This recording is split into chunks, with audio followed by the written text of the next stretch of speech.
slow up, no I don't take shit. I got no love for the fakeness. If you wanna play tough and wanna hate this, I'll always show up.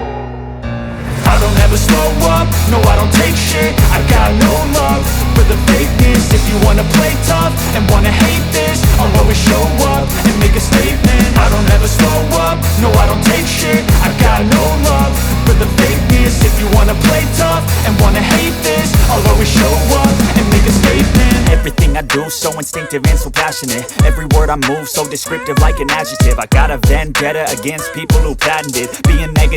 Felt as soon as they saw the budget, the truth about the budget. The parliamentary budget officer has come out and said that Mark Carney cooked the books, not by a little bit, or was it by a huge amount? And we have ECOS polling data that was just released, which steamrolled every single party except for, of course, the Liberals. The other parties don't even exist in this country, and they're claiming that the polling bump is because of this miraculous budget that's gonna save Canada, the best budget that's ever been released in our history. You can't make any of this stuff up. I got a lot more for you today. Let's get into this report.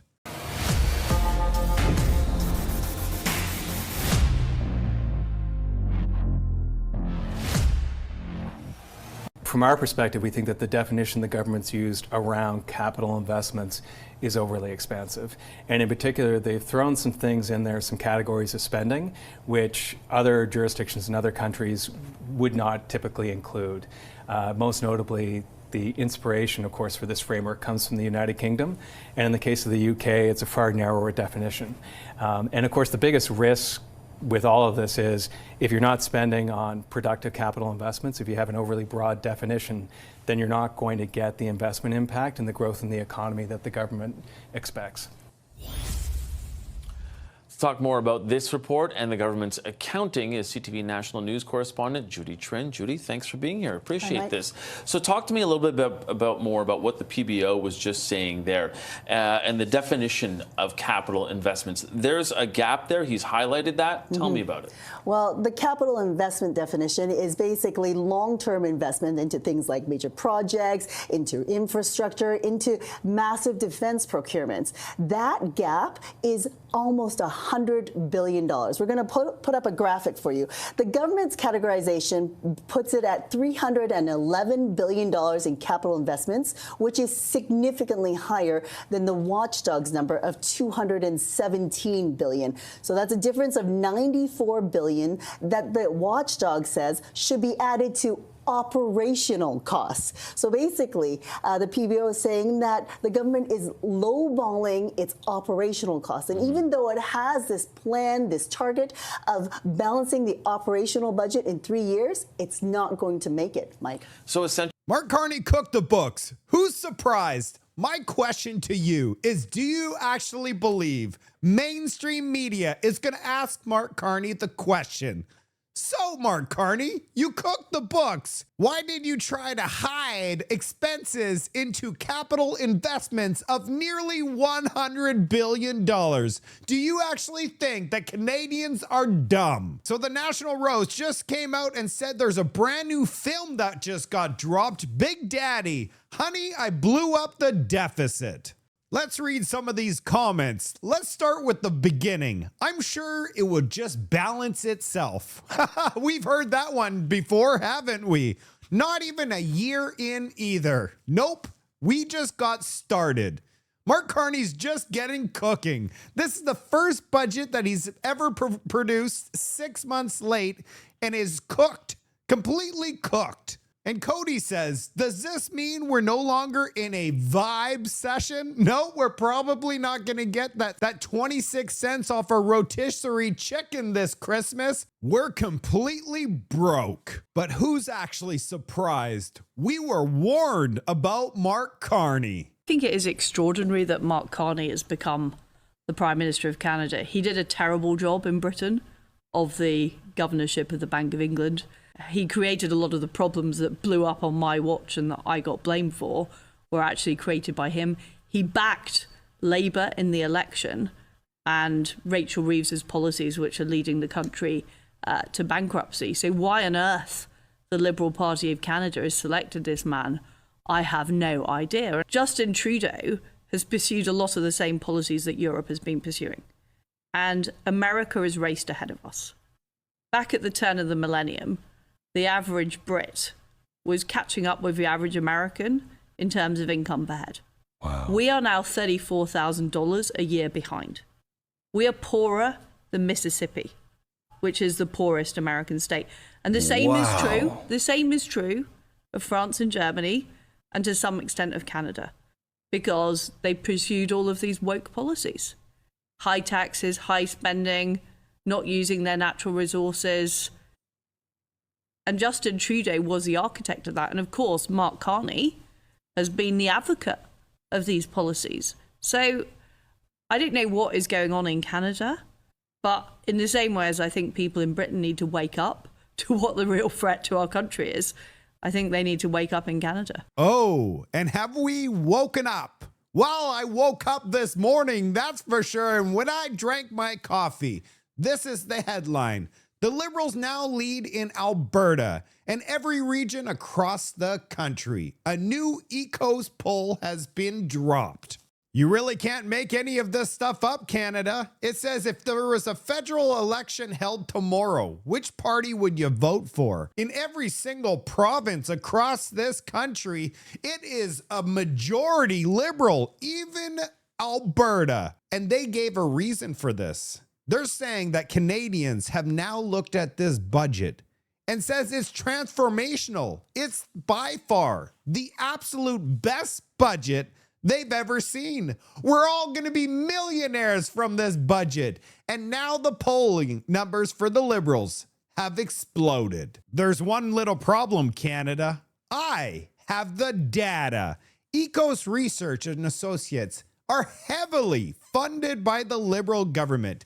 They received basically $1.5 million from the Liberal government in contracts in 2024 alone. No wonder the polling numbers they're pumping out are heavily skewed towards the Liberals. Let's take a look at these wonderful contracts because I bring receipts. Here's a nice 200,000, then 150,000, and another 100,000. And do you notice they're like 4 days apart?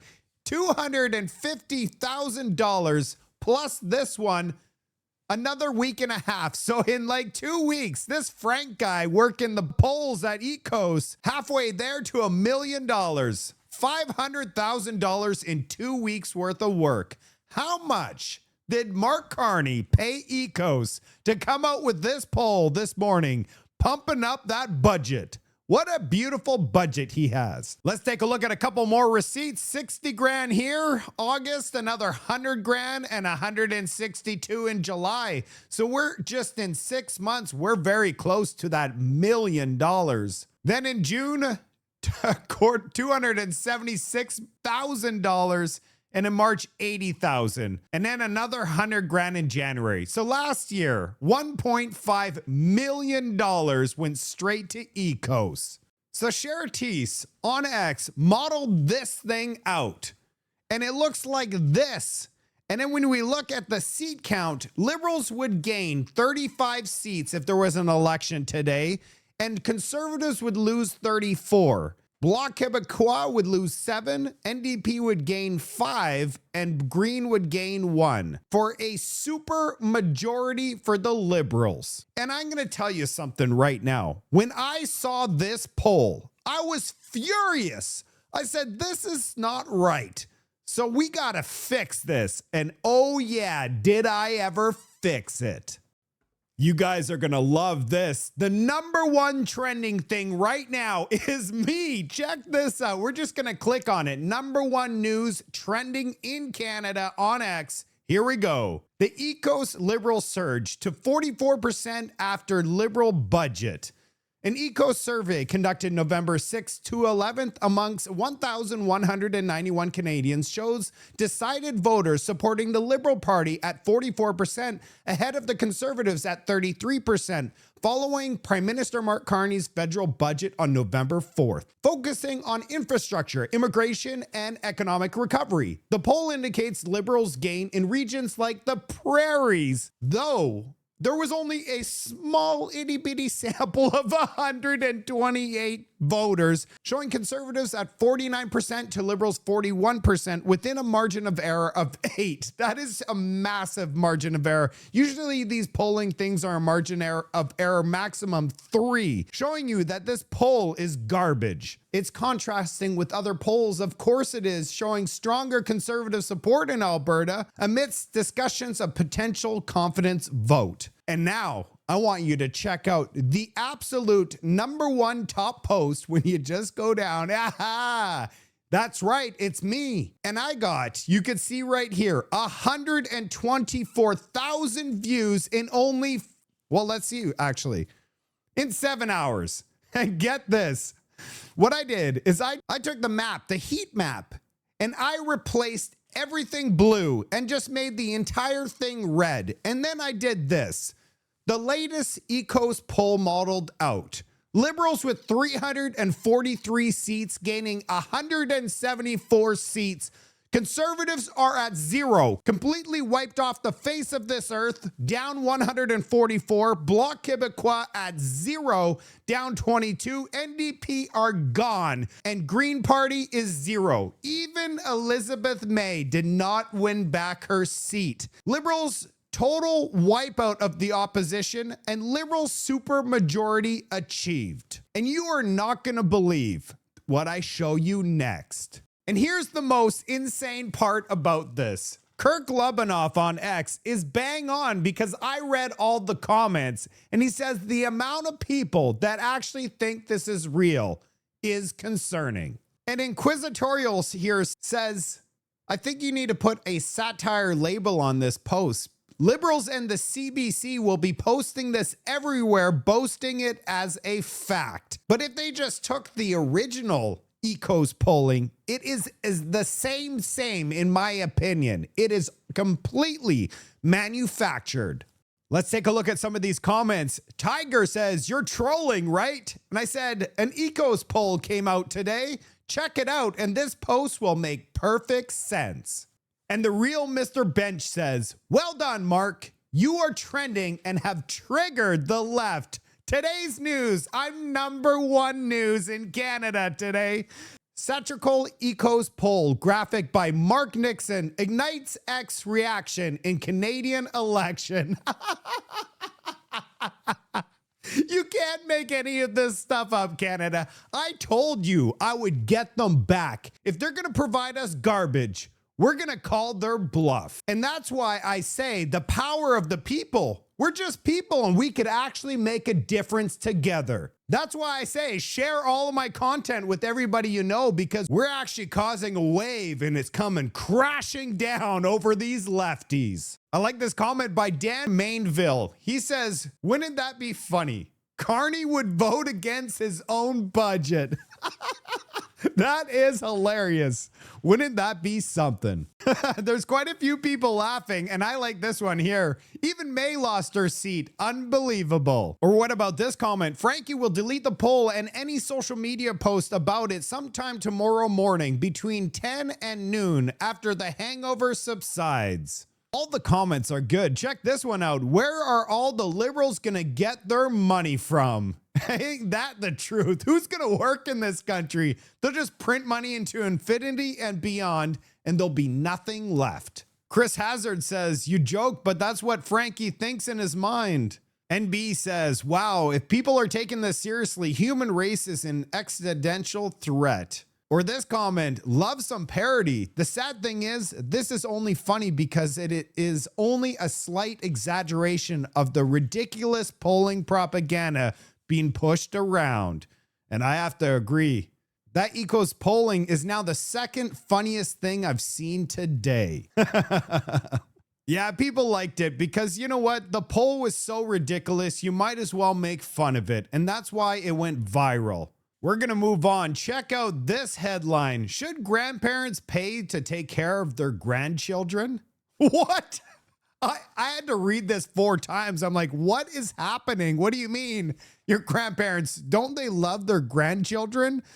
My grandparents would always take care of me and give me candy at all moments. What do you mean they're going to get paid now? I posted and so did Anti-Taxer. He said, the sign of a strong economy. Grandparents want to be paid to watch their grandchildren. What a country. And I wrote, this is what the strongest growth in the G7 looks like. And this is no joke, Canada. Mark Carney is just not cutting it as Prime Minister.